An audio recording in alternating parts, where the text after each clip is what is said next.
Welcome to another Math Ninja Pro video. In this video, we will learn about histograms, how to read them as well as their advantages and disadvantages. Here are two examples of histograms. A histogram is a statistical diagram that is useful for displaying a large set of numerical data. At first glance, a histogram looks a lot like a bar graph. But, unlike a bar graph, there are no spaces between the rectangles. The histogram on the left is a histogram for ungrouped data, while the histogram on the right is one for grouped data. We can interpret a histogram for ungrouped data pretty much like how we would interpret a bar graph. The vertical axis shows the frequency, while the horizontal axis shows the data values. In this case, the number of errors made in a spelling test. The difference is that the horizontal axis is a number line, and thus a histogram can only be used to represent numerical data, not categorical data such as favorite color or type of CCA. One advantage of a histogram is that we can easily change the scale of the vertical axis if we have a large data set, so that we can represent a large set of numerical data. A histogram for grouped data groups numerical data into class intervals instead of showing individual numbers. Take a look at the horizontal axis. It shows the different ranges or class intervals of data.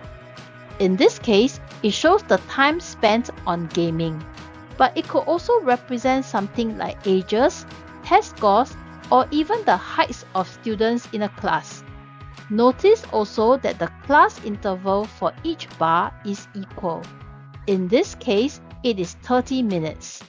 In histograms with equal class intervals, the height of each bar is directly proportional to the frequency. Hence, the vertical axis shows the frequency, which tells us how many data points fall into each class interval. Each rectangular bar represents a group of data, and the height of each bar tells us how many items, in this case students, fall into that class interval. For example, the first bar represents the time 0 to 30 minutes.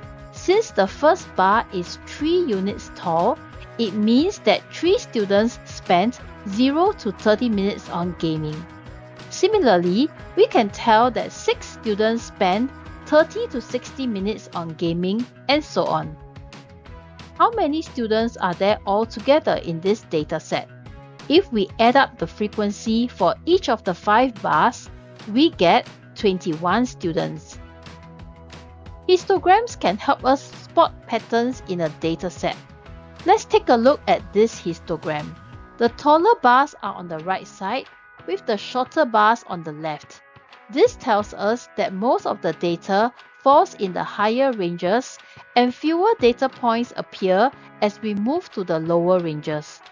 For example, in this case of time spent on revision, a histogram like this means that most students are on the higher end of the scale, spending between 2 to 5 hours on revision. However, in histograms for group data, it is not possible to retrieve the original data values. For example, we know that 4 students spend between 1 to 2 hours on revision, but we are not able to tell exactly how much time each of these 4 students spent on revision. Let's quickly summarize what we have learned about histograms. A histogram is a statistical diagram used to represent numerical data.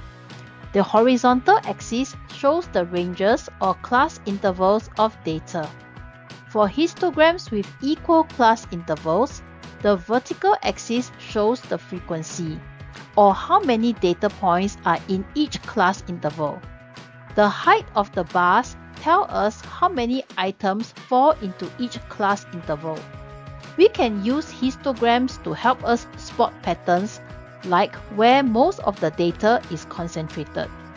The original data values are not retained in histograms for grouped data. Remember to like, subscribe, and keep coming back for more Ninja level math videos.